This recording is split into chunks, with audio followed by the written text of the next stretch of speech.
जितने भाई हमारे नेटवर्क मार्केटिंग करते हैं या अदर बिजनेस करते हैं, सभी को गुड बिजनेस। आज की वीडियो बहुत ही ज्यादा इंटरेस्टिंग होने वाली है, क्योंकि आज की वीडियो में एक इतनी बेहतरीन कहानी लेके आया हूं। बहुत सारी कहानियां कहीं ना कहीं आपने सीखा होगा और अपने डाउनलाइन में या अपने टीम में आपने सिखाया होगा, लेकिन आज जो कहानी मैं सिखाने वाला हूं, ये कहानी इतना बेहतरीन है, इससे बहुत बहुत तरीके के फायदे मिलेंगे। जैसे आपके मन में कभी नेगेटिविटी बिजनेस को लेके नहीं चलेगी, टीम को लेके नेगेटिविटी नहीं चलेगी, आपका कलेक्शन कराने में बहुत फायदा करेगा, देन आपकी टीम बिल्ड बहुत तगड़ा करेगा। ये अगर ये कहानी आपने बेहतरीन तरीके से सुन लिया और अगर आप अपने ट्रेनिंग में ये प्रोसेस अगर आपने बता दिया ना, तो मैं लिख के दे रहा हूं कि इस कहानी से आपके जीवन में एक बहुत बड़ा चेंजेस आपको खुद देखने को मिलेगा और आपको ये कहानी कभी भी डिमोटिवेट नहीं होने देगी। हमेशा आपको ये कहानी मोटिवेट रखेगी और आपका हौसला हमेशा बुलंद रखेगी। आपको आगे बढ़ने के लिए हमेशा ये आपको दबाव करेगी कि नहीं बेटा, तुझे आगे तो बढ़ना ही है। तो वीडियो को जरा सा यार रिक्वेस्ट आपसे मिस नहीं करना है, क्योंकि ये वीडियो बहुत ही ज्यादा इंटरेस्टिंग होने वाली है। क्योंकि इस कहानी को सुन के एक बार रोमा बहुत तगड़े तरीके से खड़े हो जाएंगे, समझ लेना। क्योंकि इस कहानी को जब मैंने सीखा, उसके बाद में इस कहानी से बहुत अच्छा एक ग्रोथ मिला अपने टीम को लेके, एक बहुत अच्छा पॉजिटिविटी मिली देखने को। क्लियर है ना? तो हो सकता है कि आपको कहानी सुन के आपको एक बेहतरीन पॉजिटिविटी मिले। लेकिन क्लियर है, कहानी स्टार्ट करने से पहले आपसे एक रिक्वेस्ट करता हूं यार, अगर आप चैनल पे नए होंगे तो चैनल को एक बार सब्सक्राइब कर लीजिएगा, बेल आइकन दबा के ऑल कर दीजिएगा। नेटवर्क मार्केटिंग के ऐसे नई नई कहानियां, नई नई नॉलेज आपको इस चैनल पे मिलते रहेंगे। क्लियर है? आपने बहुत सारे राम और श्याम की कहानी सुनी होगी, लेकिन आज जो कहानी मैं बता रहा हूँ पूरी तरीके से हटके होगा। एक बार की बात है, दो मित्र हुआ करते हैं, एक का नाम होता है और एक का नाम श्याम होता है। दोनों में एक अच्छी दोस्ती होती है, दोनों मिलकर एक बिजनेस प्लान करते हैं कि चलो दोनों बिजनेस करते हैं। और दोनों बिजनेस की प्लान के बारे में सोच लेते हैं कि कौन सा बिजनेस करना। वो सोचते हैं कि यार चलो क्या करते हैं, भैंस पाला जाएगा, भैंस पालेंगे, उसके बाद भैंस से दूध निकालेंगे, फिर खोआ मिठाई वगैरह बनाएंगे, पनीर, और मार्केट में सेल करेंगे। अच्छा प्रॉफिट होगा, दोनों 50-50% दोनों एक दूसरे को बांट लिया करेंगे। दोनों क्या करते हैं, शाम को प्लानिंग करते हैं और बोलते हैं ठीक है कल 11 बजे मार्केट में मिलना चलना है भैंस खरीदने। अब क्या होता है कि राम सुबह 11 बजे वहां एक मार्केट होता है, वहां पहुंच जाता है, अपने दोस्त श्याम को वेट कर रहा होता है कि दोस्त मेरा भी आएगा, फिर मिलके हम लोग भैंस खरीदेंगे, फिर अपना व्यापार को आगे बढ़ाएंगे। फिर क्या होता है, 1 घंटा बीत जाता है, देखता है धीरे धीरे टाइम बीतता है, श्याम नहीं आता। 2 घंटा बीतता है, श्याम नहीं आता। 3 घंटे बीत जाते हैं, श्याम नहीं आता। 4 घंटे बीत जाते हैं, श्याम नहीं आता। राम को लगता है कि यार, वो लगता है किसी कारण नहीं आ गया। वो सोचता है कि यार अब मैं इस व्यापार को खुद अकेला ही करूंगा। वो जाता है कुछ भैंसों को खरीद लेता है, कुछ भैंस को खरीदता है, फिर लेके जाके 1-2 भैंस को खरीदता है, फिर पालना पोसना शुरू कर देता है। फिर एक भैंस से वो क्या करता है कि वो प्रॉफिट तो कमाता है, लेकिन उस प्रॉफिट को क्या करता है, इन्वेस्ट तुरंत कर देता है। फिर से 1 भैंस से 2 भैंस हुई, 2 भैंस से 4 भैंस हुई, 4 से 8 हुई, 8 से 10 हुई। अब वो क्या करता, दूध बनाता।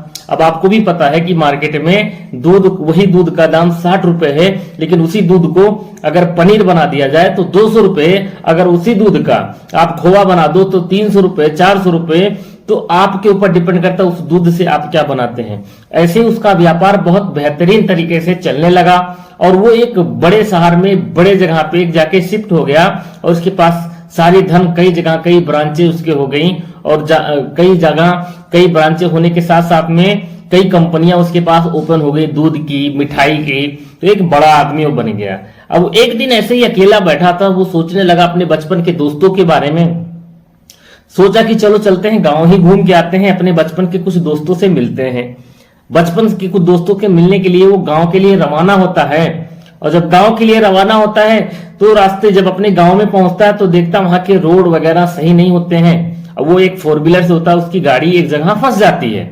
जब उसकी एक जगह गाड़ी फंस जाती है तो एक पेड़ होता है, उसी पेड़ के नीचे एक मजदूर बैठा होता है एक तसला लेके, और उस मजदूर सो रहा होता है। इसकी गाड़ी जब फंस जा रही होती तो ये हेल्प के लिए चिल्लाता है, हेल्प मी, लेकिन कोई सुनता नहीं, लेकिन गाड़ी बंद करता है। उस पेड़ के पास जाता, उस आदमी को देखता है तो बोलता है, अरे भाई श्याम, मुझे पहचाना?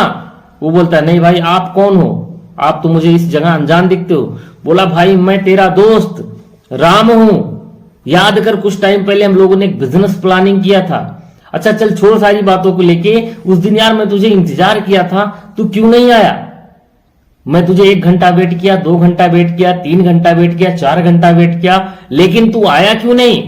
तो वो श्याम बोला कि यार मैं आ ही रहा था, मैं अपने घर गया, रात में अपनी वाइफ से पूछा कि हम दोस्त ने मिलकर एक प्लान किया है कि भैंस का तबेला खोलेंगे, देन दूध बेचेंगे, पनीर बनाएंगे, मिठाई बेचेंगे, इस तरीके से।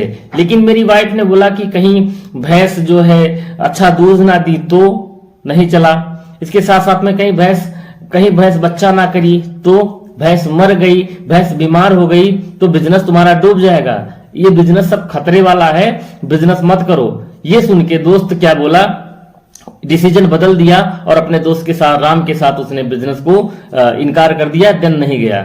अब ये दोस्त मुस्कुराया, बोला पागल, जिंदगी में कोई इंसान कामयाब होने, दुकान खोलने से पहले कस्टमर नहीं ढूंढे जाते, पहले दुकान खोलना चाहिए। यानी कि दुकान खोलने के लिए आपको ये जो बिलीफ सिस्टम है, एक सिंपल सी बात है, इस कहानी से हमें 2 चीजें सीखने की मिलती है। पहला कि अगर आप नेगेटिव इंसान से अगर किसी व्यापार के बारे में पूछेंगे तो नेगेटिव राय देगा, और अगर आप अपना एक डिसीजन लेके, अपना बिलीफ सिस्टम लेके अगर कोई व्यापार करते हैं तो 80% चांसेस है आपको उस व्यापार में सफल होना। आज इस वजह से राम सफल था और श्याम सफल नहीं हुआ।